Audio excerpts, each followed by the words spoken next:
I want to welcome everybody to this webinar, the Reclaiming Heritage Project stories, impact stories. Thank you for joining us today. We're very excited to share aspects of our project with the world, and we're excited to have any questions from you that you might have after hearing our presentations. It's going to be a little bit loose in the sense that, you know, again, people are going to be coming in and out. We have people from all different areas joining us here as presenters today. The most distant ones, for those of us who are on the US side, the most distant ones are coming in from India, from Gujarat in India. And so, you know, we have the usual constraints around bandwidth and so forth. So we will work with it as best we can. And thank you for your patience in as we try to you know, communicate with each other using this amazing technology. So I'll start by setting the stage here. We will try our best to make room for a number of questions at the end of the webinar. But as you see, there's a lot of people who have important things to say here today. So we will do our best to manage our time and make sure we are done in an hour and a half from our starting point. If you're unable to stay with us during that entire period, I want to assure you that this is being recorded. So I will be sharing the recording through our Reclaiming Heritage YouTube site on the US side.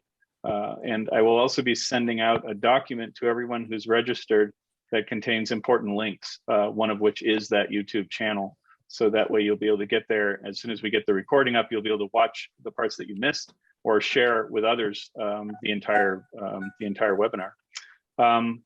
There is a survey. Those of you who registered through Eventbrite know that one of the boxes you could tick was approval to complete a survey. The survey is part of our assessment of this project. We just want to see to what extent awareness of the issues that our project is targeting has been raised as a result of this webinar. So the survey is very short, involves a few short answers, and we appreciate your participation in that so we can collect that data and learn from it as we plan future projects like this one. I also want to call attention to the fact that in the United States, a holiday was just approved as a national holiday, and that's Juneteenth. For those of you who are from here, from this country, you might know about it. Not everybody does, though. And certainly from India, I would share just briefly some information about that. That Juneteenth was the date, June 19th actually was the date that enslaved people were emancipated, officially emancipated, actually in the state of Texas. The Emancipation Proclamation had happened by 2 years earlier. I can't remember the date.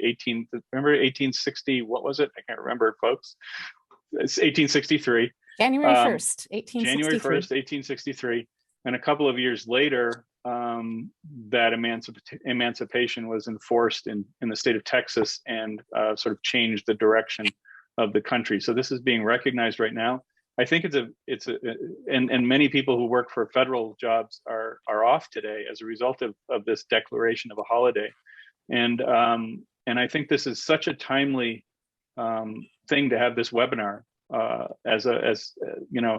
timed with the celebration of Juneteenth, because, you know, while we aren't necessarily talking about enslaved or formerly enslaved people, we are talking about people who have had an experience of oppression and marginalization, and who are struggling to be accepted into a mainstream society for who they are and what they want to share of themselves and of their culture. And so I'm really pleased that the holiday was approved nationally in the United States and that we are having this webinar today. So I just wanted to do a little shout out to that aspect, that convergence. And so let's see, the next thing I want to talk about is I've got A little technical issue here. Okay, so I'm going to show very briefly the document that you will be receiving in your email following this this webinar, so that you have a sense of what's coming your way. So I'm going to share the screen here and go to that document as soon as I can find it on my. I think this is it right here. Okay, so hopefully everybody can see that. It starts with our logo, and it goes into a brief description of a multi-year project. This one that we're talking about today is the second, a smaller version of a larger project we conducted in 2019. I'll mention that very briefly. And here's the survey link. So if you choose to take part in the survey, again, it's very brief, and we really appreciate your participation in that. And then we have some resources here. And so we have a link to the Communities Connecting Heritage program, which I will talk about again very briefly, but is the reason that we are here today, is the reason that we were able to make these projects happen. A link to my email address if you want to contact me about any questions you have or any connections you'd like to make. There's a UNC News press release that has been issued around this project, so you'll have that link there. I should mention too that we have another news article coming out soon that is outside of UNC covering the project. So we look forward to that. And if I have that link in time, I will share it with everybody in this document. And then there's our link to our YouTube channel. There are some videos up there already, but we will be putting this, again, we'll be putting this recorded session up there as well. There's a link here to the Basha Research and Publication Center's YouTube channel, a fabulous channel for learning more and seeing more about their side of the project. And there's also a Digital UNC archive link. This is the Digital UNC archive that we've posted our videos to, so that they are preserved in perpetuity, digital perpetuity, if you want to call it that. We also have a Linktree link here that takes you to all of the social media on our side of the project that we've used. I'm going to show you today. We'll get commentary from our participants and from others, from Karen, around the production of videos on our side of the project with our immigrant and refugee participants. And this is a link to all of the social media, but we'll be focusing on TikTok versions of these videos, which is very cool. Shout out to my students for making that happen. This is really terrific. So anyway, I wanted to just show you briefly what's headed your way after the webinar. Let's see. Next is the structure. So I'll just tell you quickly what we're going to be doing in today's webinar. And Karen has something she'd like to contribute. Yeah, Karen. Mike, I just wanted to remind everybody that there is the Q&A that is at the bottom of your screen. So if you have specific questions, put them in the Q&A. And then if you do want to make a comment in the chat, like we would love to know where you're from. If you would like to register your participation and say, hi, I'm so-and-so from wherever. But do remember there is a little drop-down box down by the chat where it says, type your message here, and you want to be sure to choose all panelists and attendees, that your chat comment will only be registered if you choose all panelists and attendees. That way, everybody who's participating can see your comment and know, questions or information that you have. Excellent. Excellent. Thank you for that reminder, Karen. I knew I'd forget something, and that's a pretty critical thing to remember. So thank you for that. Again, briefly, we're going to start with some introductions to the partners and to the project itself.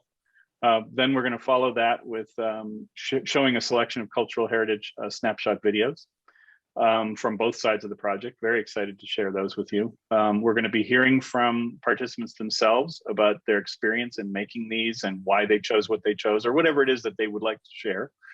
We'll also be hearing from the students, UNC students that were involved in making this project happen through my applied anthropology methods class last semester. And then we'll be hearing from representatives of Basha, and we'll also be hearing from Dakxin Chhara, who's a internationally known filmmaker, documentary filmmaker, even has some experience working with Bollywood, which I think is so cool, Bollywood productions. So we'll be hearing from Dakxin as well about his involvement in the project, and about Basha's involvement, and then we'll open it up for questions and answers that we've collected from you over the course of the webinar.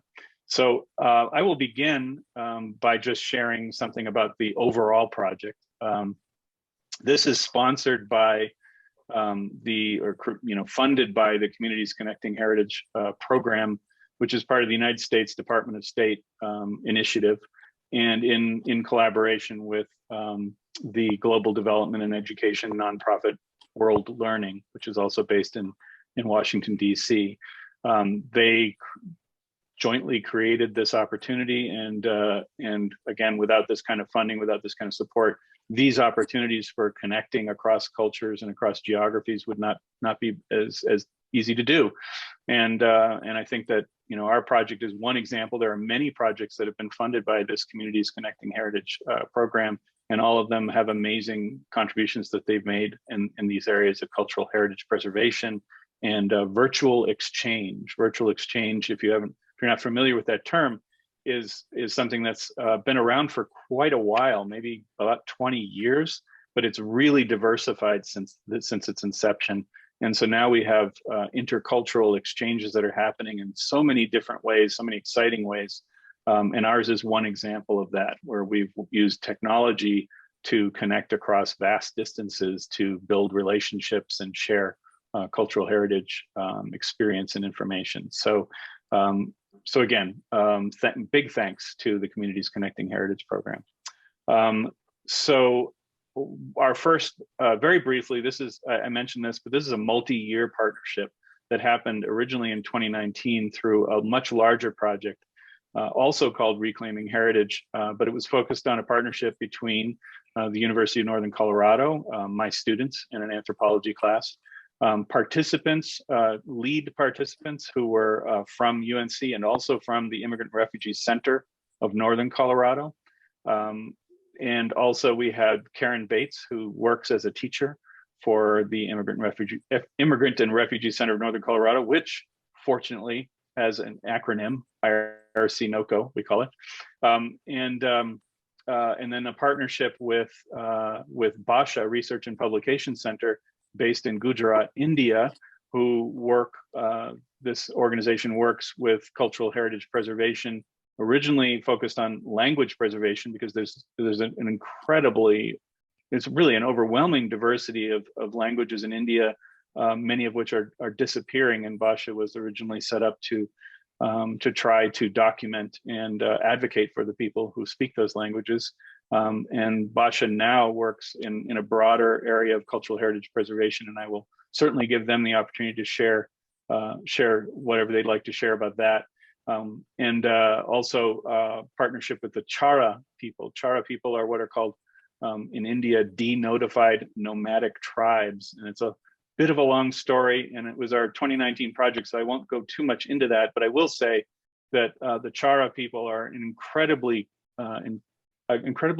creative and active group of people who are working to advocate for themselves, because in 1872, the British, when they were controlling India, they actually created the Criminal Tribes Act, which declared that the Chhara, among other mobile or nomadic people, were considered criminals, and that even translated into aspects of the curriculum for police academy training, so that they would instantly, if they could identify someone as Chhara or one of these other criminalized groups, would instantly assume they were criminals and treat them as such. So they've had that stigma that they've been carrying for many, many years, and yet they have this powerful and flourishing creative dimension to their lives that they're using, that they're actually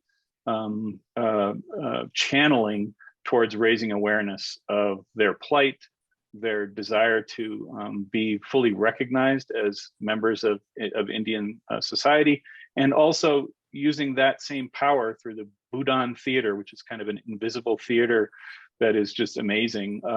People get together to enact examples from their own experience to raise awareness, to do this also for other Indigenous people in India. So we worked with the Chhara in the first project through a virtual exchange. Now, this is through the smaller grant program, we work with one Chhara, Dakxin Chhara, who's the filmmaker I mentioned earlier, and now Basha and the Rathava people, who are agricultural Adivazis, which is another word for Indigenous people in Gujarat. And they hopefully, I see one at least has joined us today. So this will be an opportunity to interact with, looks like Sanjay Rathava, who will maybe share some of their own experience with us regarding this project.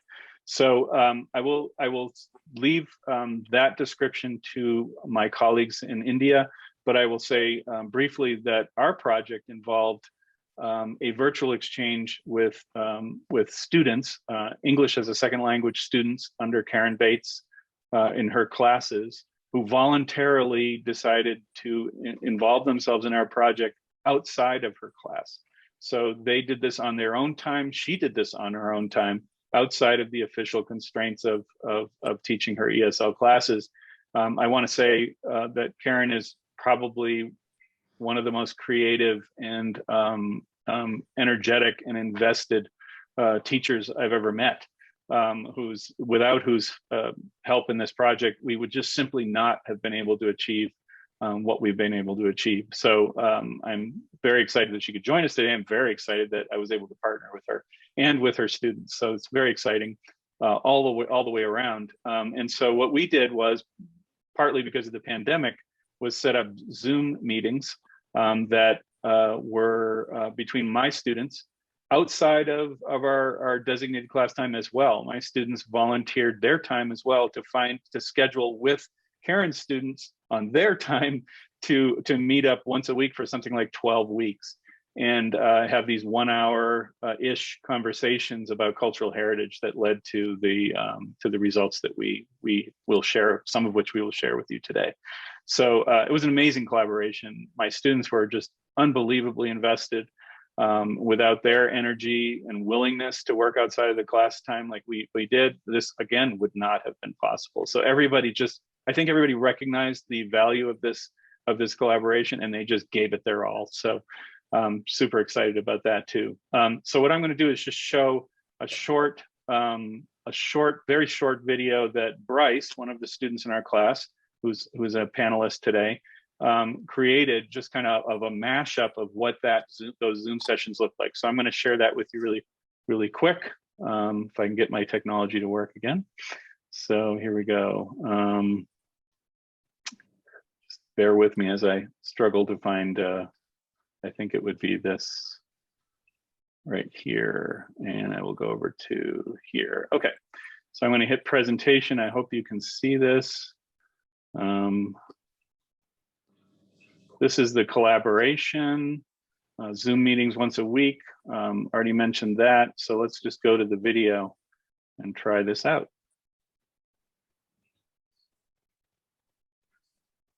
If I can make the Mike, video did you play. share your sound as well? I think I did, yes. Okay. Hopefully perfect. I'll be sharing the video too.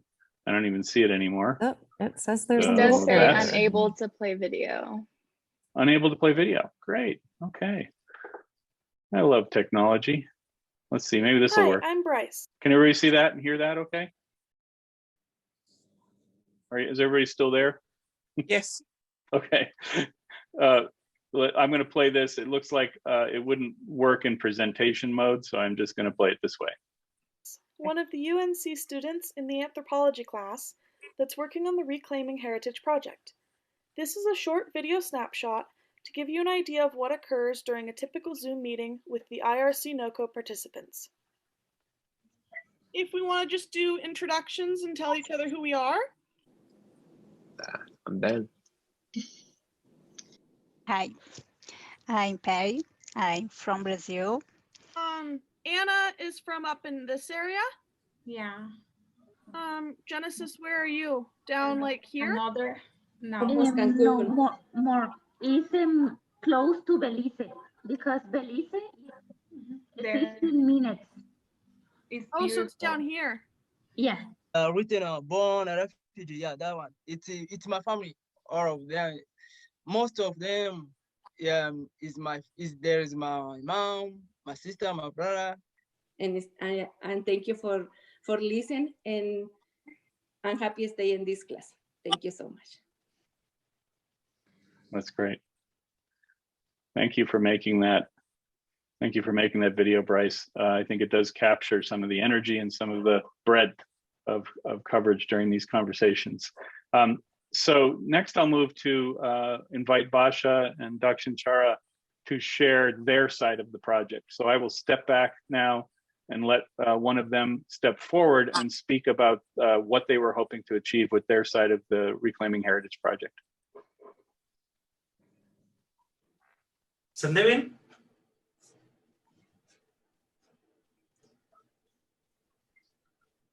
Sonal? Looks like Sonal is joining us now. Yeah. Yes. Which is good. Okay.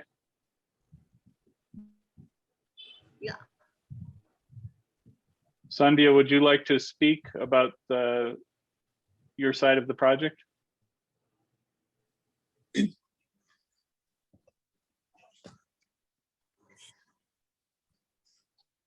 Looks like Sonal is still trying to connect to audio. Yeah, it's fine. Yeah, because they were actually. Can you hear me? Yes. Yeah. Can you hear me? Okay. Yes. So, so good evening, everybody, or good morning, everybody. We are good evening in India. Lots of good wishes to all of you from India. We are just almost kind of getting out of the pandemic. So it's been a very, very difficult time. We had a very bad case of the second wave, and all of us have suffered with it. We've been able to get ahead with this program because, for one thing, the topic of this and very, very important. Sandhya, can you mute your video and then we'll just go with audio? In India. This community has been fighting for their identity. They have an identity. They have a very severe identity crisis, which has been going on for a number of years, and every time there is a local election, these issues always come up, and nobody resolves them. So when we are looking at an extension program, and we got this opportunity to do something about this, to help communities to talk about the importance of their own identity and the crisis that they were facing, and to create an understanding and of their community. We thought that let us look at the medium of a podcast or a video cast, because a lot of people in those communities have access to digital devices now, especially the Android phone, and with WhatsApp becoming it doesn't cost anything at all in India. If we were able to get the community to speak about their issues, about their problems, and explain these via a podcast where there is visuality as well as language, and have them speak in their own language, because their language is an important part of their tribal identity. It is different from the state language, which is Gujarati, and which is kind of imposed upon them in school, etc. Their children, many of them drop out of school because the medium of instruction in the school is Gujarati, which not many of these kids understand. So there are a number of areas, a number of perspectives from which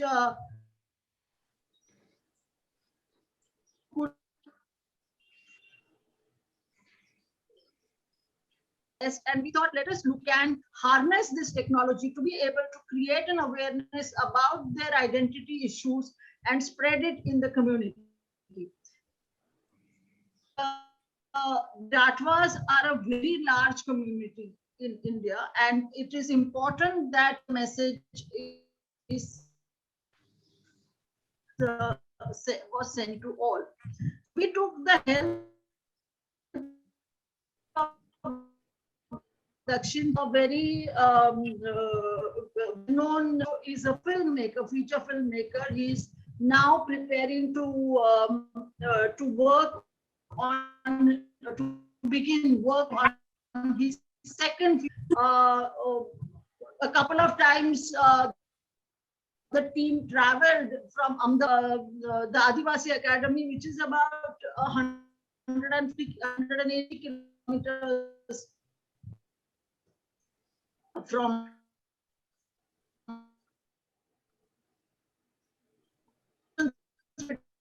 that, how to edit, etc.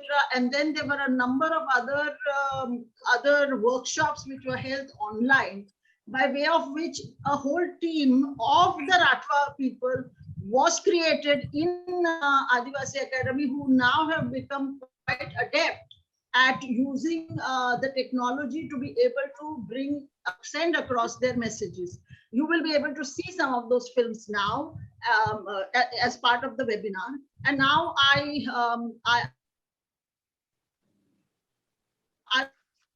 would like to ask Dakxin to speak about that experience, because we have a very short time with this and I don't want to talk too much about this myself. So Dakxin, over to you. Yeah, thank you so much, Sandhya. Dakxin? Yes, I'm here. Mike, am I audible? Yes, you are audible. I think there's a delay, so it's difficult because of the the connection. We had a very bad rain actually yesterday, and a flood. So maybe because of that reason. But as Sandhya said that, I mean, see, I belong to the tribe which was notified as a criminal tribe, as you said, and then after independence, it was declared as a denotified. So the tribes who were notified as a criminal tribe, they were denotified tribe. So we are called as a DND. Similar thing is happening with the Rathwas. Rathwas were notified as a tribal in the history. Now they are denotifying actually from the tribal status. I mean, so the issues in India, this cultural identity, social identity is extremely important, to live the life and to get, some of the schemes and facilities from the government. Because Rathwas are considered as a scheduled tribe in Adivasi, communities, so they can avail also the reservation in the jobs and in the education. If they lose this identity, this constitutional status, then that will be like a mess up. I mean, that will be really disaster for our entire community, because this is the most poor community within Gujarat. Already they have a lot of problem actually availing the education. But if government will withdraw, their identity and the constitutional status, I think that will really, create a lot of problem. Thank you very much actually for this project. Because of this project, we could buy a very important equipment and set up actually into the tribal academy. The people actually in the tribal academy, they're extremely creative people. Mike already, meet, those people. And they wanted to create actually something that they can reclaim their historical identity. And exactly at that point, this project actually came. And because of that, this project, we could explore, and we could actually create evidences, to reclaim our identity, historical identity, because of this project, that we are tribal. We are not a caste. I mean, caste is a different definition in India. Tribal identity has a different definition in India.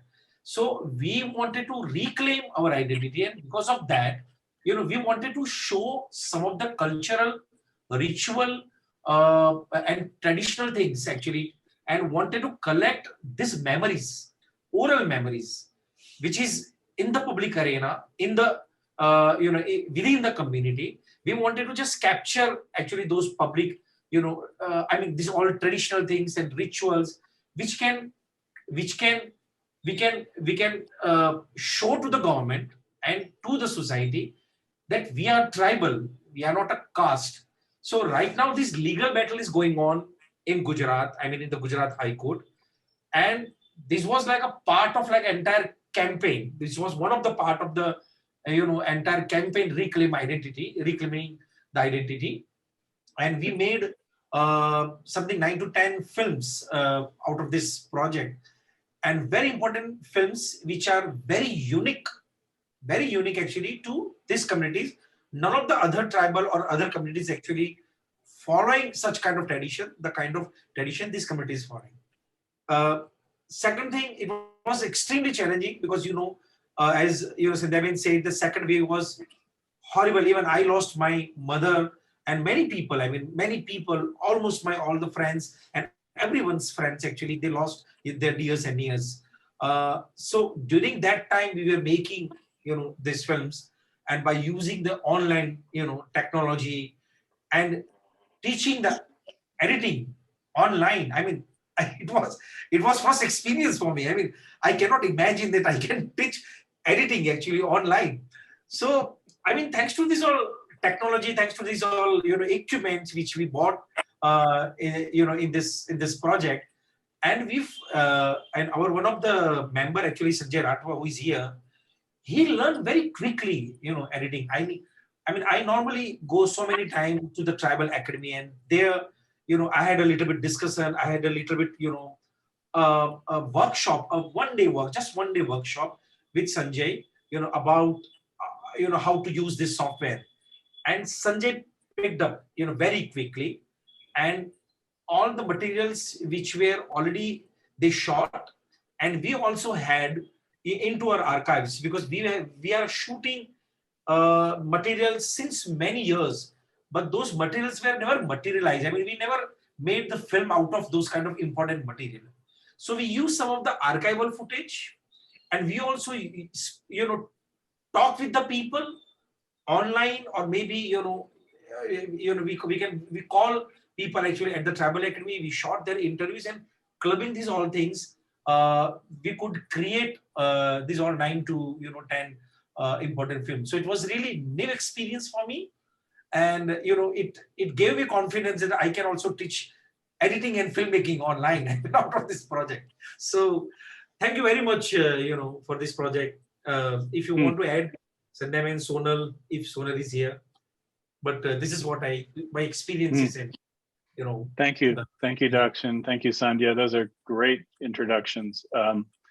I think what we will do now is move to sharing some of these videos with our audience.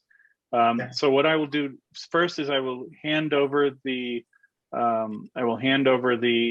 controls to Karen, because she will give us a little bit of idea of some context, and also ask our participants, Juana and Griselda, and I'm looking around to make sure, is Maria here? Yes, Maria. The three of them have joined us from our side of the project, and they will, with the help of Karen, share their experience. So I will show the videos, and then we will open it up for Karen to talk with our participants. So, and then we will, after we finish that, we will move to the Basha side, and perhaps have Dakxin give us some introduction to each video that we share. So first we'll start here. I will share the screen again, and move to Maria's video first. These are the TikTok versions. My student Caroline collected these from our other student researchers who helped compile and analyze these videos. And Caroline worked on putting them up on social media, and she did just an amazing job, especially with TikTok. So that's how I'm sharing this with you. So each of these is 2 parts, but they add up to 2 minutes. We were shooting for a short kind of bursts of cultural heritage. So we'll start with Maria's video. My name is Maria Martinez. I'm from Guanajuato, Mexico. I'm going to make salsa in this little lava rock. I'm going to use roast tomato, serrano, and a little bit garlic and salt. Then I'm ready to make tortillas. I make tortillas with instant corn masa flour. We can mix with water. Roll it in a bowl size of your palm. Put in the prensa, press, take it out, put in the comal. I have some already over here. When the tortilla is ready, put a little bit water. My name is Maria Martinez. Okay, we move to the next one now, which is the other part 2. Tortilla ready. Put a little bit water, salt. We call ranita, the little frog. The tortilla, we can turn up.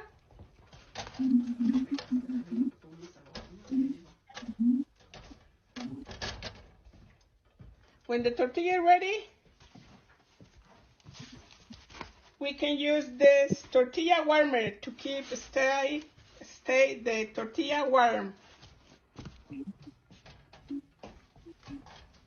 Tortilla ready. I put a little bit salsa in it.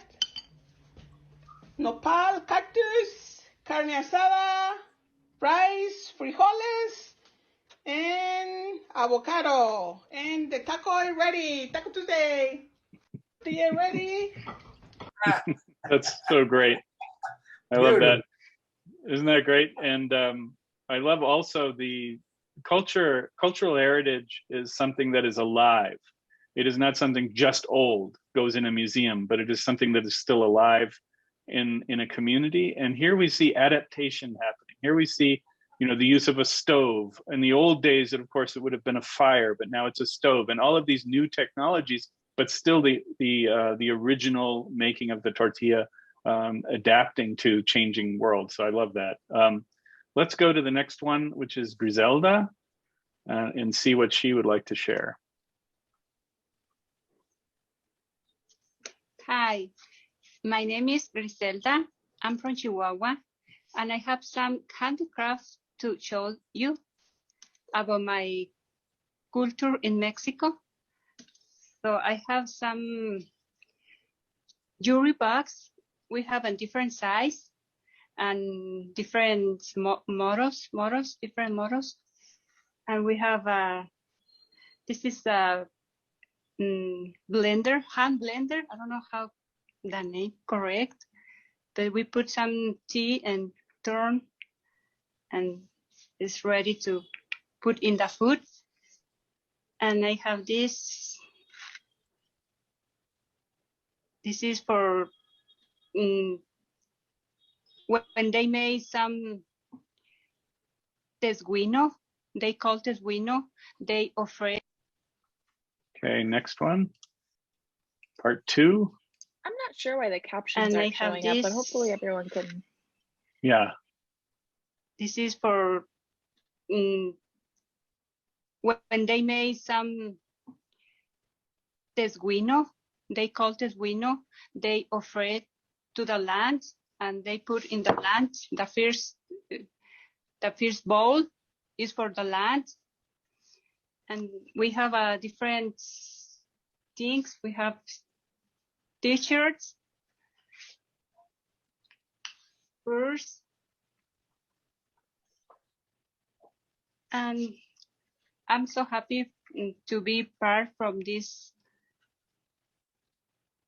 part of Mexico, and I'm happy to stay here to show different things. Thank you. That was wonderful. And this is such an interesting example of these traditional objects and their uses, and how they are still part again of the life of the culture today.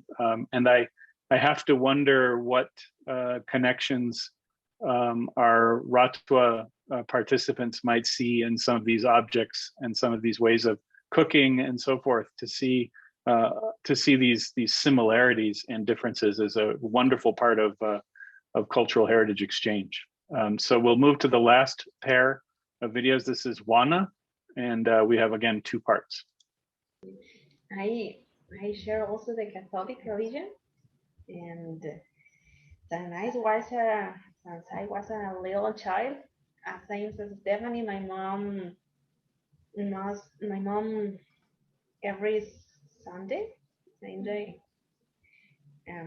carried to me to the church, and the hour and a half listen the, how you say, the person that, and I know a lot of oraciones, and our Father that is in the sky, on the heaven, and everything you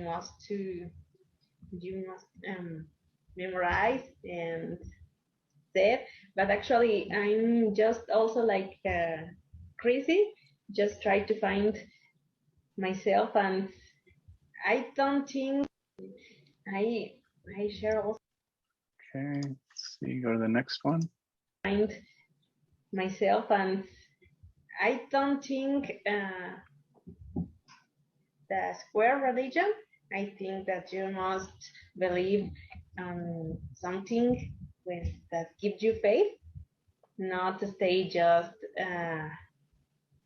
repeating and repeating and repeating things. You need to find something and what you can believe, and the important thing of this is make you a better person at the end of everything, because if you read the Holy Bible, or I don't know, you can find a lot of tips or maybe tips, but it doesn't better persons just with read. If you need, apply it and make the knowledge your own knowledge of the things and apply it on your real life, I think that's a very interesting one, because of course, for many cultural groups, religion, spiritual beliefs, things like that are part of their cultural heritage, certainly with very deep roots into the past. But we also see that culture changes. And so this video by Juana shares how she is participating in her Catholic Christian heritage, but also changing as the times change, as her life changes, she is changing her perspective. So in a small way, the culture changes too. And I think that's a very important part for our understanding of cultural heritage, is to understand that it is not fixed. It does not stay the same. In fact, it evolves with people because it is alive with people over the generations. So I will stop the share here and turn it over to Karen to speak with our participants. Hi, thank you. I appreciate it. Yeah, Dakxin. I just wanted to actually Sonal, Narang, and Vikesh, these 3 participants are actually into the attendee list. They should be actually in the panelists, and that is the reason they are not able to. Yeah, so can we bring them actually into the panelist list? So because now whatever the videos we will show, so they will speak in Gujarati and Sonal will be translating actually them. So can we bring them actually into the panelist list? Yes. So we have Sanjay here. Are you saying that there are other members? Are they in the attendance? Are they the attendees? They are in attendees. Oh, I see that. Yeah, they need to use maybe a link like the one you used, Dakxin, or Sonal's link to come in, and they are welcome to do that. So if someone could send them that presenter's link, they can come in and join us. Okay, so what I'll do, Sonal, are you here? Sonal? Oh, wait. Oh, stop. I'm sorry. I just discovered a setting. I can bring them in myself. I feel very powerful. So let me try to do that. Okay, I'm feeling totally helpless.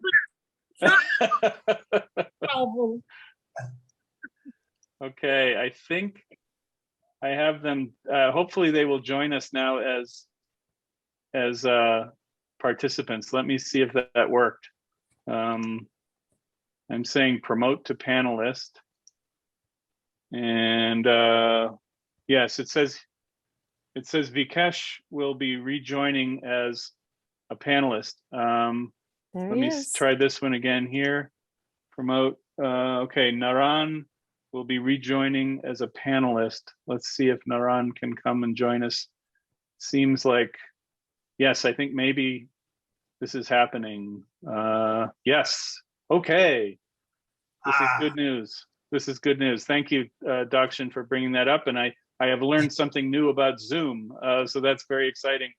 Okay, so now I will turn to Karen to talk with our participants about their videos. Wonderful. So I would like to introduce Maria Martinez. Maria, if you can wave hello, there she is. And also Griselda Corral.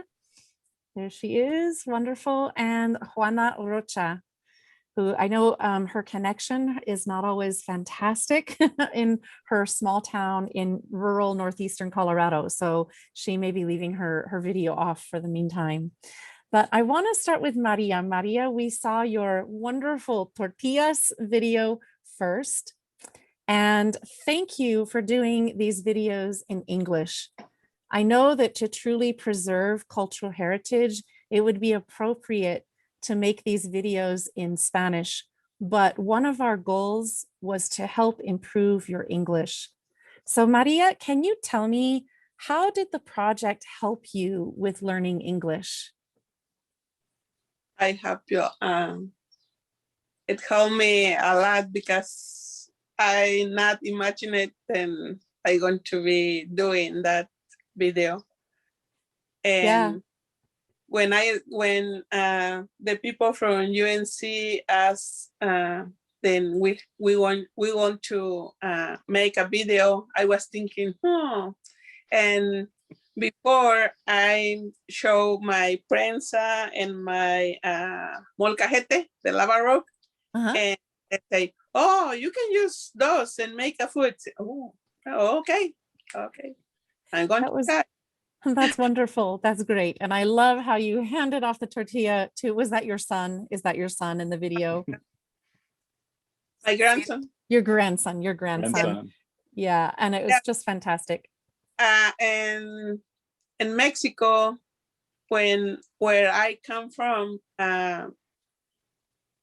when I was little, there's only tortillas when chile and the molcajete, and like ranitas, the tortillas, water and salt, and that's it. So, that's great. How did it feel to share your culture with the UNC students and in videos as well? Now, yours is one of the, I think it's one of the most it is the most popular video on our Reclaiming Heritage channel on TikTok. So congratulations for most popular video. But how did it feel to share this with the UNC students and through the video? I think it's like they motivate to me to not go back and go trying to speak more English, because yesterday in the night, one of my daughter sent me a link, say, oh, mommy, it's famous, it's in the TikTok, they say, oh, I said, oh, and they say, oh, my mom is using the new technology, and she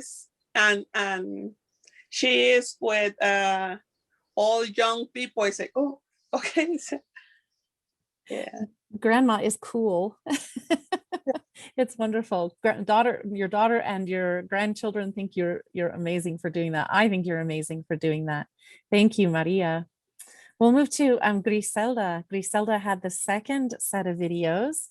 Hi, Griselda, if you want to unmute your microphone for us.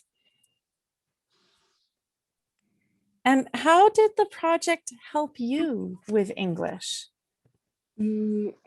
Well, this opportunity helped me to trust myself, because before I did not make efforts. So when somebody called me or spoke to me, I run to other directions. So I'm trying to speak more.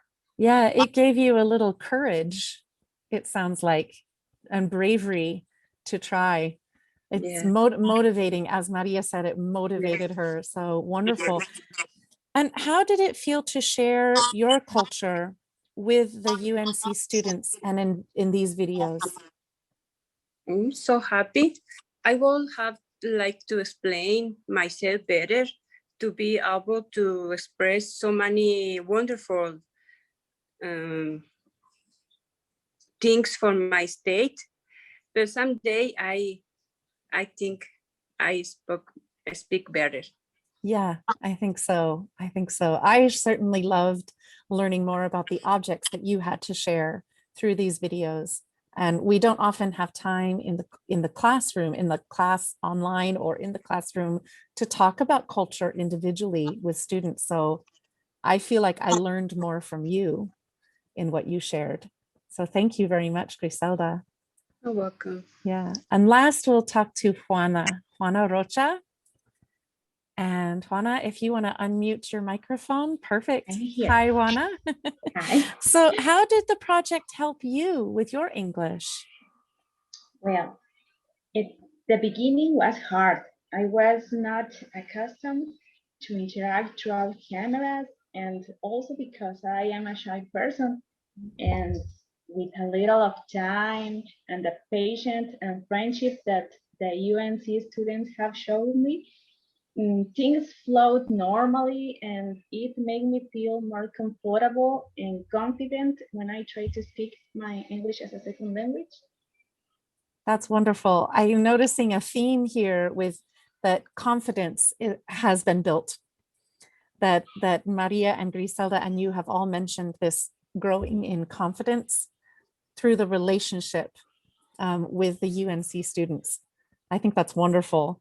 How did it feel to share your culture with both the UNC students and in these videos that are on social media? Well, when I did it, I discovered that I am part of a big cultural universe, and it was so interesting to dig into my cultural heritage, my culture, my country, my people, and my customs are things that make me feel so proud of what I am. And it was so hard to take little parts for share, because I think every single topic is too wide to encompass and describe completely. Yeah, culture is a huge thing. We realize when you're talking, you can share these moments, but you're right, it's a universe of culture. I'm glad to hear that you felt proud. And I hope all of you, Griselda, Maria, Juana, I do hope you feel proud of your culture and proud of the opportunity to share. So thank you for participating in today's webinar and for sharing your thoughts. Thanks to you for doing part of everything what's happening around here now. Thanks You're to welcome. you. Thanks. You're welcome. Yeah, thank you, Juana, Griselda, and Maria. This has been wonderful to hear your stories and to share your videos with everyone. Very wonderful thing for all of us, and I think our partners in India are very interested too, and to see what came of our side of the project, and hopefully our attendees feel the same way. I suspect they do. Karen, before I'm going to ask my students some questions, but before I do that, sure. Maybe you could share your take on this experience as an ESL teacher, as a full partner in the project. Sure. I think a couple of things. One is that the COVID pandemic brought online learning to our institution and to so many. And as a result, I know that, Mike, when we had previously worked with projects, it was kind of integrated into the classroom. We used some classroom time to partner and play games and have conversation with students. I think what was special about doing this online, kind of like Dakxin Chhara was explaining before, that he never imagined that he could teach video editing and how to make videos online. But here we are creating relationships online. And it was so amazing that outside of class time, for extra conversation practice, my students could get real experience in speaking that wound up being intimate. When we invite conversation partners into the classroom, it's these short windows, it's in the crowded classroom, there's a lot of noise and activity going on. But by doing this in small groups via Zoom, I think there was a relationship that was built that Juana alluded to, that she could feel more comfortable and confident. All of the ladies here today said that building that confidence, it's so key to learning how to speak and work with another language. And so as a language teacher, to hear that confidence was built, that is such a key component.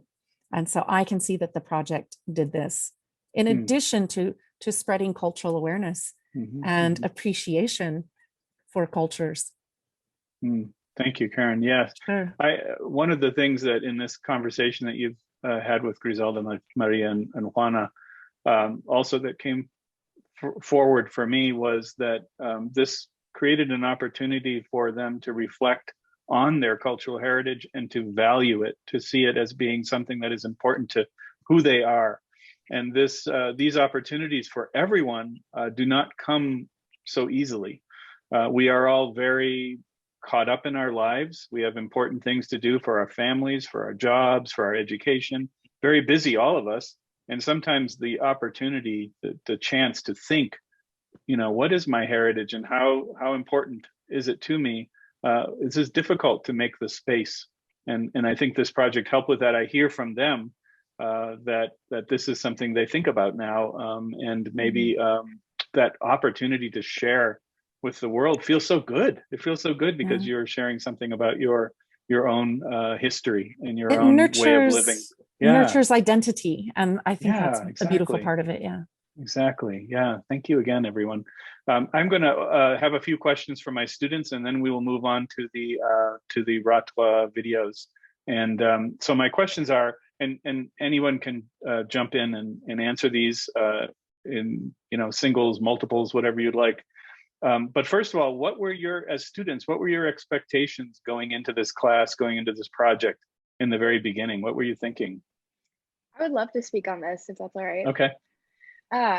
So I am not an anthropology student. So I just took a class with Kimball and fell in love with anthropology and all the things that he had to offer. So I decided to take another anthropology class. And so I had very low expectations coming into this class of like, oh, I'll be with Kimball and it'll be another class. And then as we started to get into it, it was like, oh, this is a whole project. This is something I'm going to dedicate my time to, which ended up being one of the most amazing experiences that I've ever gotten to be a part of, even just as a person.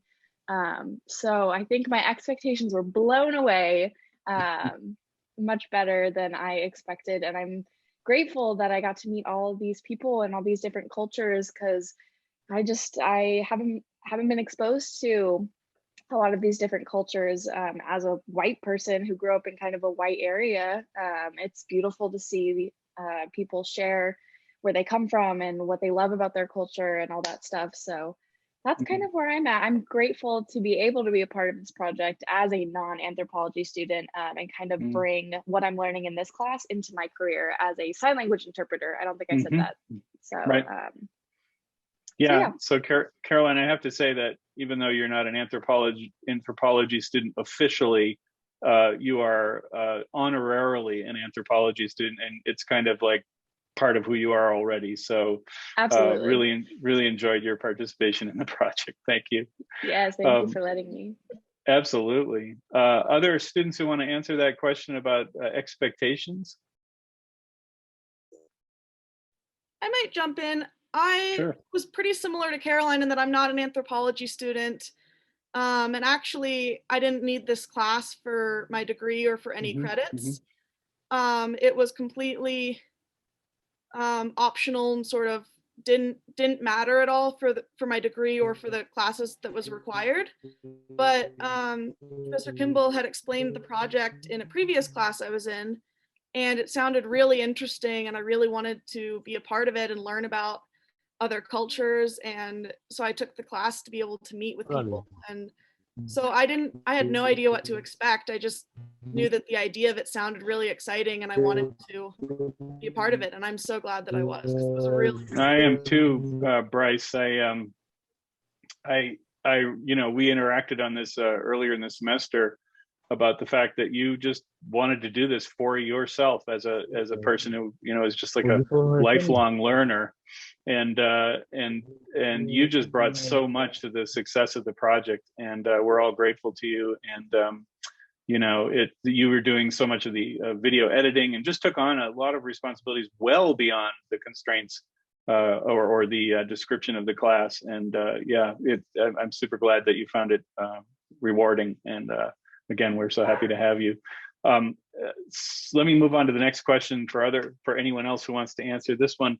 What would you say were some of the key challenges that you encountered as you know, student researchers in the project, as pulling these groups together, making these Zoom sessions happen? What would you say were some of the key challenges, and how did you overcome them?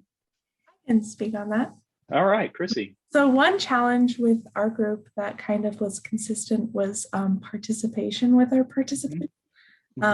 And so something that was challenging for me was like trying to go on that WhatsApp group and be like, hey, are you guys gonna like come to the meeting? And like trying to keep it exciting without just like, you know, giving people loads of information and like annoying them, you know, because I don't want to do that. But then like Juana said, when she joined our group, we not only found a participant who like would come to our meetings and stuff, but we found a friend, and that was awesome. And that made it so much easier to just like interact and be super excited to get on the meetings and stuff.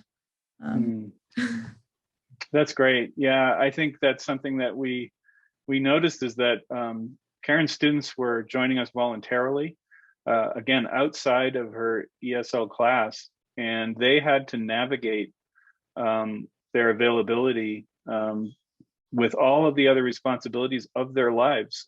And my own students know about this too, because they have a huge variety of obligations in their own lives too, work obligations, family obligations. This is something that maybe is cross-cultural for all of our participants, is this the demands on your time and how you make space. And so our students, our Karen students, would come when they could, and there were other times when they could not. And my students had to adapt to that, and they did it beautifully. And as Chrissy's talking about, you know, to be able to take that leadership role, to jump in there and try to make connections and you know, adapt to the changing circumstances, that's a real skill that you can hone. And I believe that was probably a skill that was honed a lot in this class. So Chrissy was a great example of someone who had that energy and adaptability. So yeah, thanks for sharing that, Chrissy. Anybody else want to speak to challenges overcome?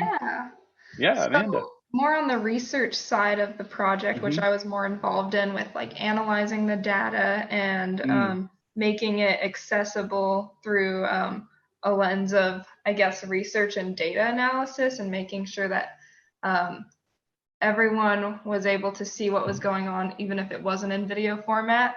That was difficult because I realized that everyone's cultural heritage videos and what they wanted to share were not the same at all. So putting that into a database that was structured in a way that everything needed to be similar was more difficult.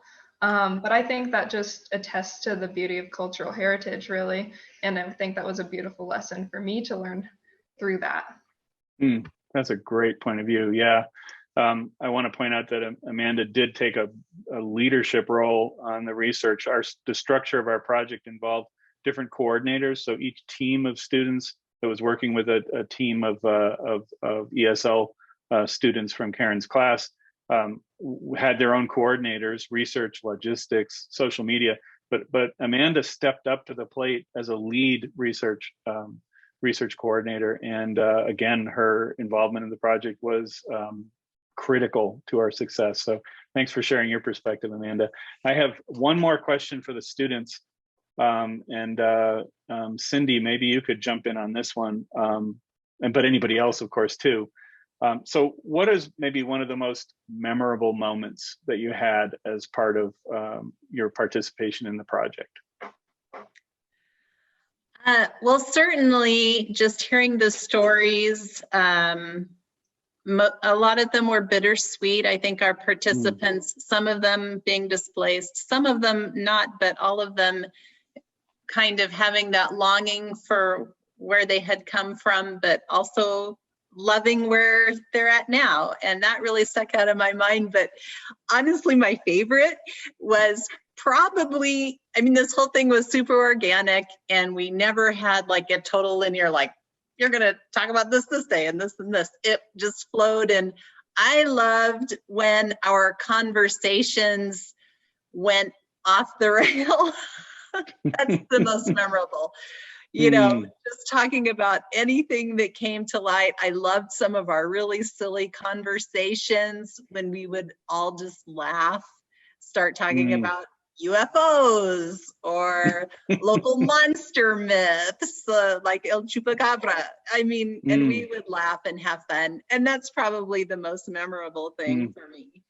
That's super important too, because, you know, you said it, you know, kind of goes off the rails, but at the same time, it's on the rails, right? Because in order to make this work, we have to build relationships with each other, and the conversations that we have, regardless of what they are about, builds connection between us. So I'm really glad you highlighted that. Cindy was also a really important part of our project. She actually stepped up to the plate as a project coordinator. So everything that was submitted by the students in coordinator positions in the teams and in the lead positions went up to Cindy and another Jennifer Sample, these two students who served as project coordinators and kind of oversaw the operations. So big thanks to Cindy too for your contribution there.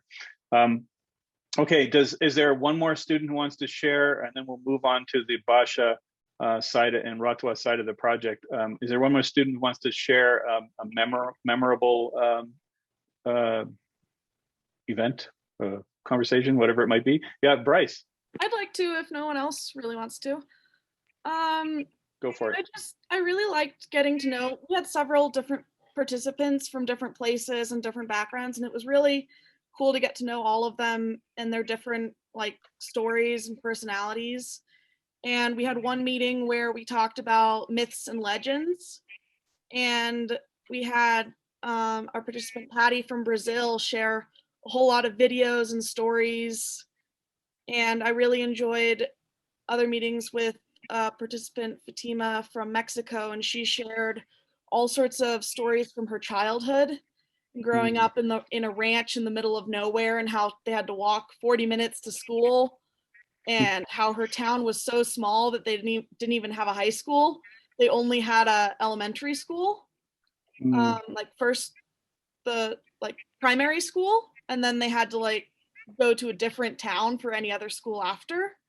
And the stories with her, she had her father passed away in November, and so it was sort of bittersweet. She told a lot of stories about him, and she really missed him, and it was really cool to see that connection that they had and to hear about all of these stories. And she showed us a lot of family photos. That was really cool. That's wonderful. Yeah. So I enjoyed all of and that. that's, yeah, very much so. That's very much a part of cultural heritage too. And I just think that this opportunity to kind of cover all of that ground, memories and current practices, really just highlighted the vibrance of cultural heritage in the lives of our participants. So thank you, Bryce, for sharing that.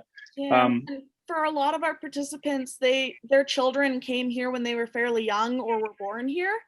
And so it was really cool to hear the difference in how their kids are growing up in the US, learning English in school and coming back and talking all of these things, and how the parents have no idea what they're saying, but they want to learn. That's right. And, you know, that's right. Sometimes kids would pop in on the Zooms and be like, no, it's this word, or, you know, Mom, you're doing it wrong, or things. And that was always really cool too. So also the multi-generational aspect. Yeah, that's really great. Yeah, thank you for bringing that up too. I just wanted to pop in really, really fast and just say, I love what came out for me just then was thinking about this experience as a therapeutic experience, thinking of the student of mine who had lost her father, and the opportunity to speak and share about those things is critical when looking at integration into a different culture than your original one. So Such really a good beautiful point. to hear that. Thank you. Such a good point, Erin. Thank you. Okay, so Dakxin, Sonal, Sandhya, would you like me now? I saw your message, Dakxin. It seems that, but these people are muted, so if I unmute them, we should be able to hear them, I hope. How would you like to proceed? Would you like me to show the video first, or go ahead? Yeah. Dakxin, what? No, Sandhya wants to say something. Okay, Sandhya. I think we should be sure that Sonal can be heard by everybody before we show we begin showing the film. Okay. I have her here. And let us. Can you unmute Sonal? I can ask to unmute, and I have asked her to unmute, but I do not see that she is. Oh, there she is, unmuting. Good. Okay. Sonal, are you with us?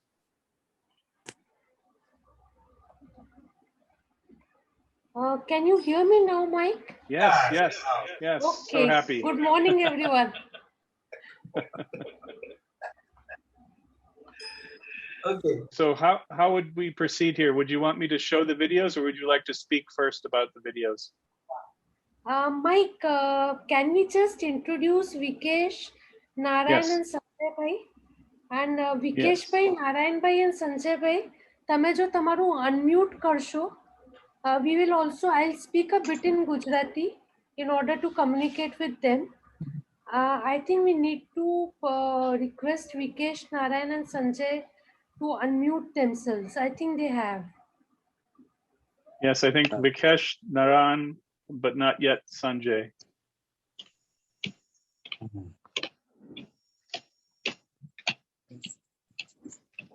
Sanjay bhai, hello.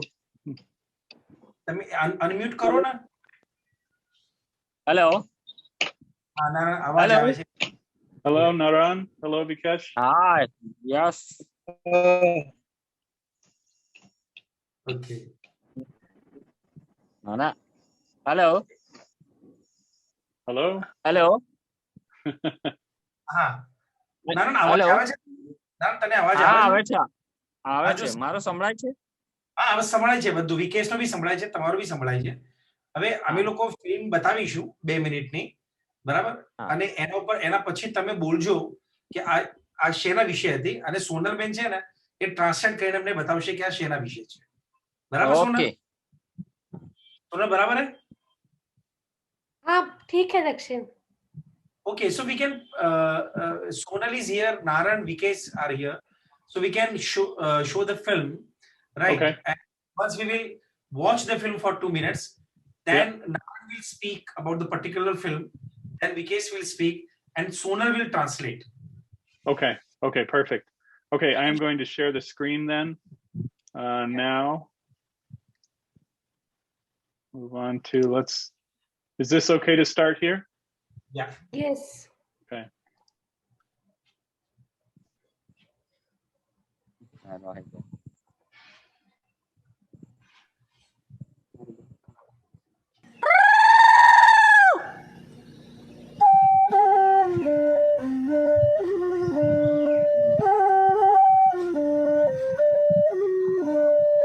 આદિવાસી સમાજનો પેહો છોટાઉદેપુર જિલ્લાના આદિવાસી સમાજનો આ પેહો છે. આ પેહાને રાઠવી ભાષામાં હુપટો તરીકે પણ ઓળખવામાં આવે છે.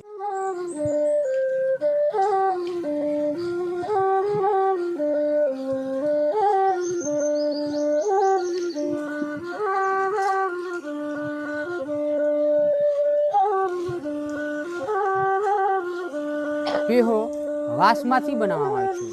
તેની લંબાઈ 3 ફૂટ જેટલી હોય છે. આ સુશીર વાદ્ય છે.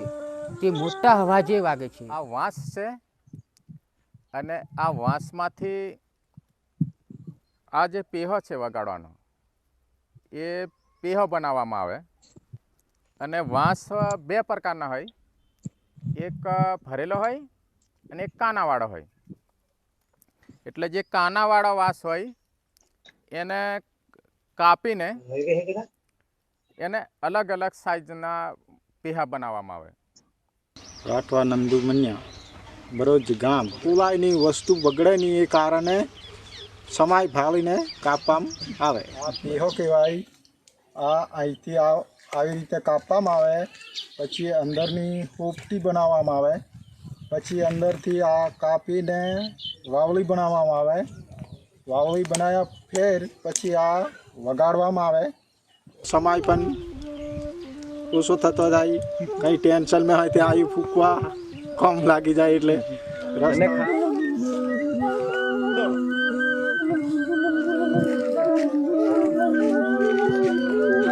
સમય તાકાત પણ આવે અને શોખ પણ આવે. મગજ પણ સારી રીતે ખેંચાય એટલે સારું મગજ મજબૂત બને. એ માટે આ પેહું વગાડવામાં આવે. Okay, I'm going to stop that one there. Yeah, because it's a long films. Yeah. Yes. Should I move on to the next one? Sunal, do you want to translate?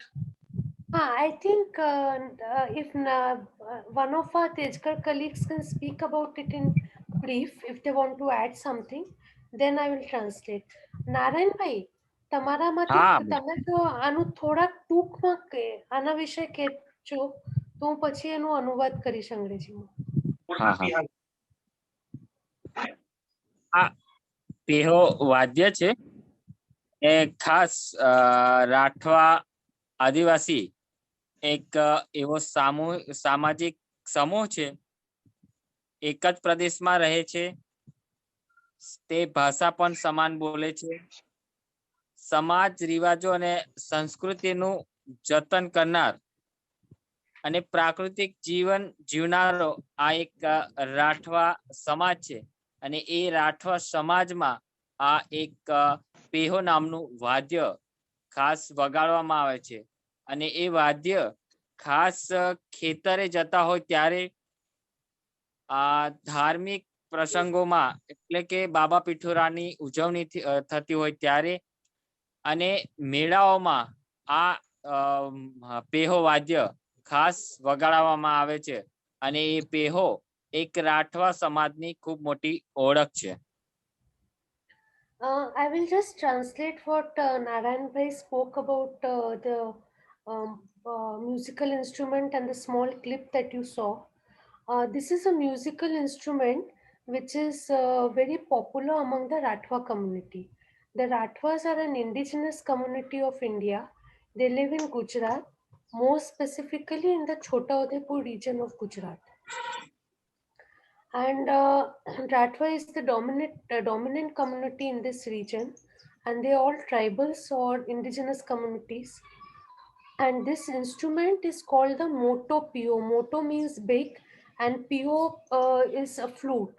So this long flute is made from bamboo. Now there are two kinds of bamboo. One is a bamboo which is filled inside, the other is a hollow one.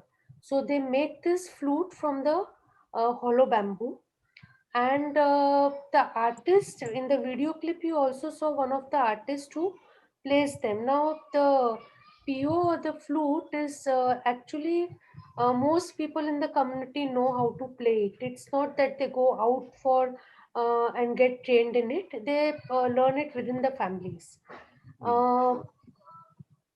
This musical instrument is actually played during festivals, during cultural gatherings, even while if somebody is taking their animals to graze for grazing, at that time too the instrument is played. So it's a very popular one among the community. And the artist also mentioned that it not only entertains, it also strengthens the lungs. So it's a good instrument to be used during the pandemic, at least. That was my addition. Thank you, Sonal. I will share the next one here and a couple of minutes.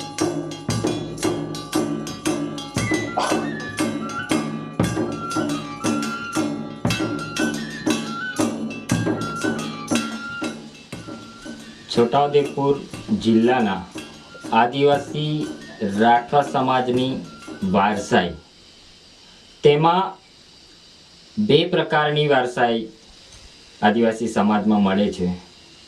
એક સમાજ પાસેથી મળતી વારસાઈ, બે કુટુંબ પાસેથી મળતી વારસાઈ. વ્યક્તિને સમાજ પાસેથી વારસામાં સાંસ્કૃતિક જીવન વ્યવહારની રીતભાત, પરંપરાનું જ્ઞાન અને બાપ દાદા પૂર્વજોના અનુભવનો નિચોડ પ્રાપ્ત થતો હોય છે. મારું નામ રતન ભીકા રાઠો ને ના તળવી ને ભરૂચ ગામ નાથું પછી ભોટું પછી લોટું બહાનું પછી ભૂરા એ તળવી તળવી એ 1000 પેઢી थी સૌ દેખાડતા પણ એ ભાઈ મારા ભાઈને ચારે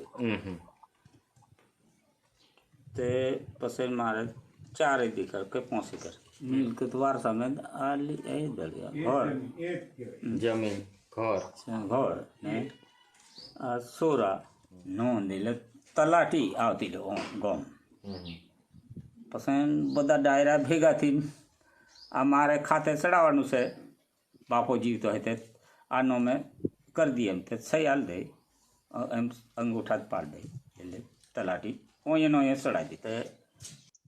I will stop there in the interest of time and hear some more perspective on this. Thank you for that. Was a very interesting beginning. I wish to understand more of it. I will just request Narayan Bhai to speak about it a bit. Narayan Bhai, તમે થોડુંક ટૂંકમાં કહેશો? હા, આ જે વારસાઈ નામની film છે, વારસાઈ એટલે જે ઘરની સંપત્તિ હોય છે અને એ ઘરનો જે વડો હોય છે એ વડાના હાથ નીચે આ પૂરી સંપત્તિ હોય છે. તો એ વારસાઈ જ્યારે હોય ત્યારે એ ઘરનો વડો અને એ વડાને 2-3 છોકરાઓ હોય છે. તો એ જ્યારે વડો ને ઉંમર લાયક થઈ જાય કાં તો પછી એ મૃત્યુ પામે ત્યારે એ જે ઘરના વડો જે સંપત્તિ જોતો હોય છે એ સંપત્તિ 3 દીકરાઓને ભાગ પાડવામાં આવે છે અને એનો પણ એક વડો એ પ્રકારે વારસાઈ મિલકતની થતી હોય છે. અને એમાં ખાસ એ ઘર, ખેતી, પશુઓ અને ઘરમાં જે ચીજો હોય છે એ દરેક ચીજ વારસાઈમાં આવતી હોય છે. I will just translate and also summarize what we have presented in the video. The word varsai basically means inheritance or property or assets. Now the community, the Rathwa community, has a dual perspective to inheritance or property or asset. They consider the household property as one kind of asset that has a kind of family lineage. It passes on from one generation to another within the family. The second kind of inheritance is the collective traditions, the collective social practices or the cultural practices of the community. This also includes the collective knowledge. So there are 2 kinds of inheritance that any individual gains within the Rathwa community.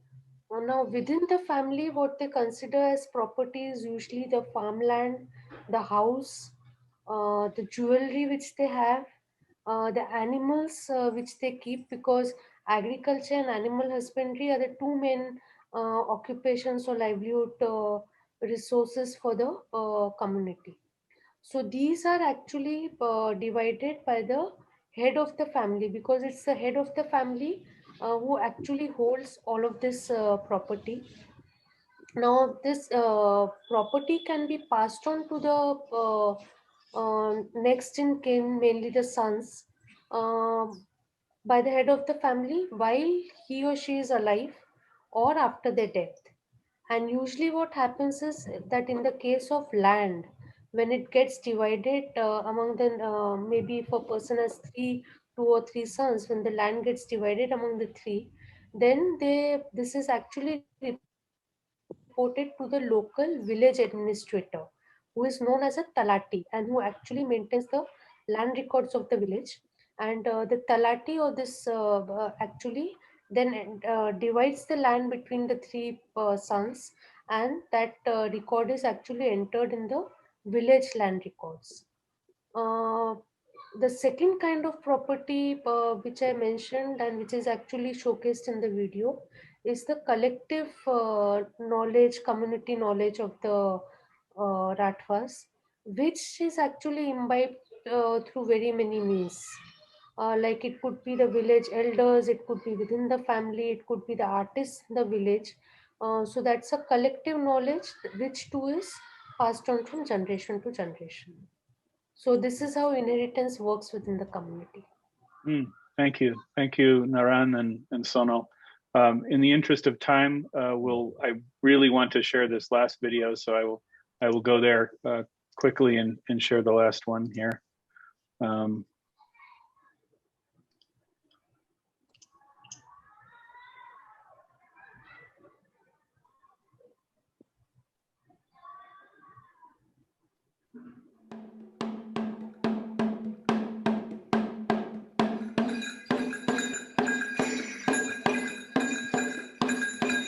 બળવો રાઠવા સમાજમાં ધાર્મિક ક્રિયાકાંડમાં બળવાનું ખૂબ મહત્ત્વ હોય છે. દુઃખના સમયે માર્ગદર્શન આપે છે અને મુશ્કેલીના સમયે સાથ સહકાર આપે છે. મંત્ર, તંત્ર, ગાયના, વિધિ વિધાન જાણનારો તથા કેટલીક સમસ્યાઓ, મુશ્કેલીઓ આ બધું નિવારણ કરવામાં એ મદદરૂપ થાય છે. જે અમે કેમ જોઈએ ને આમ કહીએ કે આ કયો રોગનો છે એમાં પોળીમાં અંદાજ કાઢવું પડે. દોના નાખે આ બધું કયું છે પૂરા કયું છે અમે આ પીઠોરા દેવને કરીએ અમે માનતા લઈએ 5 કે 10 વર્ષ પાછું કરવું એમ ગ્રીન કરીએ તે અમારે દરેક વખતે અમે ફાયદો રહેવા જોઈએ. કે શું ફાયદો કે ગાય ડૂબી લઈએ એનું દૂધ પણ સારું નીકળવા જોઈએ, એને બગડવા પણ નહીં જોઈએ. આ બુકડીઓ અમે પાડીએ એ બુકડો પણ અમારે ઘરમાં હંગળવા જોઈએ. એટલે અમે દેવને બુકડીનો ઈંડો ફોડે તે કુકડો પણ થાય ફાયદો થાય. કે અમારે બાવન બસો હોય એ પણ બધો શાંતિથી રહેવા, પૈસા ટકા બધા રહે ને અમારી કુટુંબને બધું શાંતિ રહે કે અમે બાબા દેવને આવું આવું કરવું એમ કરીને પાછું માનતા લઈએ. ખેતીવાડીને પણ ફાયદો રહેવા જાય. એટલે વાંધીએ તે પણ છીતાવાની જોઈએ, બગડવાની જોઈએ. અને આ ગમે જે રમે તે આ મુઠો બંધ થઈ ગયેલી. દરેકનું જીવન આફત વગરનું, સુખી, હર્યું ભર્યું, સાદું ને તકલીફ વગરનું રહે તે માટે બળવો તેના ધર્મનું કાર્ય કરતો હોય છે. મનુષ્ય અને દેવી દેવતા વચ્ચેનું કળીરૂપ કામ બળવો કરે છે. મને બોલાયો તે મેં બાબા દેવને લખ્યો, પાછા ઘોડા પાડ્યા તે તેને હોશ પડતે હાથ ખુલી ગયા. તે પણ એનો ફાયદો છે કે નહીં છે? ફાયદો ને એનો દવાખાનામાં જતી બીમારી નહીં મટી. અમે જીને તેને ચિત્રો કાઢી દીધો ને મેં કીધું કે બાબા દેવ ખરો હોય તો એનો હાથ ખુલી જાય એમ કીધું ને તે તેને હોશ પડતે હાથ ખુલી જાય. ઘર ઢોર ઢાક. I will stop it there, even though I would very much like to keep watching it. I think there is so much to say about that, and we have so little time left, 1 minute. But maybe if our audience will allow us a couple more minutes, I will invite attendees or anyone else to send me questions, and I will have the answers for you. I will collect the questions and answer them outside of this webinar so that we can use the rest of the time to finish the explanation of that last video. Sonal. વિકેશભાઈ ટૂંકમાં થોડુંક કહેશો આ video વિશે? Actually આ જે video છે એ રાઠવા સમાજમાં જે બળવા હોય એટલે બળવો એટલે સમાજનો એક મુખ્ય આગેવાન કે ધાર્મિક ક્રિયાકાંડ કરનાર વ્યક્તિ હોય છે જેને સમાજમાં ખૂબ માન સન્માન મળતું હોય છે અને સમાજમાં કે કોઈ પણ ઘરે વ્યક્તિ બીમાર થતું હોય બાળક બીમાર થતું હોય કોઈ સ્ત્રી બીમાર થતી હોય ઘરની કોઈ બીમારી હોય એવા સમયે આ બળવો એને વન ઔષધિ પણ આપે છે અને સાથે સાથે તંત્ર તંત્રથી પણ એને એના દુઃખ દૂર કરવાનો પ્રયત્ન કરે છે અને એના માટે બળવો એક સમાજનો ખૂબ આગળ પડતો વ્યક્તિ ગણાય છે અને એ સમાજની એક ઓળખ છે બળવો યાને રાઠવા સમાજનો એક મુખ્ય વ્યક્તિ તરીકે એની ઓળખ હોવાના નાતે બળવા નામની ફિલ્મ આપને અહીંયા રાખી છે. I will just summarize that and also translate what Vikesh said. The Badwo, I don't have an equivalent for the word Badwo, but the nearest word in English could be priest. The Badwo is a kind of person in the within the community, and there is one for maybe one village or a collection of villages. The Badwo is actually is a person who actually protects the community. He is the link between the gods whom the community worships and the community members. And he is actually looked upon for advice in mostly in the times of calamities. This could be any illness in the family, or there may be health issues with the cattle, or there may any other problem with the community. Now, in that video, you would have seen two images distinctly. One was a kind of wall painting in the background with many horses, very colorful. That is actually called a Pitoro. Pitoro is the god of the Ratwa community. And this Pitoro painting is actually done by two lead persons. One is the Badwo, and the second is the Lakhara or the painter. Lakhara means the one who writes. So the Lakhara actually writes the painting on the wall, and while this is being done, this is actually a ritual, and the Badwo actually chants the mantras and tells the story behind the Pitoro. The second image that you saw was some wooden sculptures and mud horses which you saw. These are actually kept on the boundaries of the farms or the village to protect the village and the family from any calamity or any illness. So the Badwo is has a lot of sanctity within the community and is looked upon with great respect. There's so much to learn there. My class, we explored something about the Pitoros in my class, and I just have so much hunger to learn more. I hope I can come back someday, maybe with some students and others and we can spend some more time learning about this rich traditions and cultural heritage for the Ratwa. It's amazing, and you have done such a beautiful job. The Ratwa participants, Basha, Dakxin, working so hard to make this happen in a pandemic. Deep gratitude to all of you for everything you've done, and I hope this project helps the Ratwa communities raise awareness about their identities and fight the good fight against losing their tribal status. This is so important, and I hope this work has contributed to that, to supporting that effort. On our side, I think we've demonstrated that this kind of cultural heritage, virtual exchange, can be a very powerful way for students, both college students and also ESL students, to develop relationships, to promote their learning of English, and to share their cultural heritage with each other. And I think it's been a great success in that regard too. So I want to thank everybody for joining us for the webinar today. Once again, if you have questions, please send them to me. You will receive from me a document that has my email address in it. Also the links to various resources for you to explore at your leisure. And I hope this webinar has been helpful for everyone to to see the impact, to hear the stories and see the impact this project has had on the lives of people involved and perhaps the lives of other people as a result of the sharing of the work. So thank you everyone so much. I'm just feeling so good about our partnership, and I want it to continue. So let us work hard together to continue our partnerships into the future. Goodbye. Thank you. Thank you. See you. Thanks so much. Thank you, Karen. Thank you. Thank you, everybody. Bye. Thank you. Thank you, madam.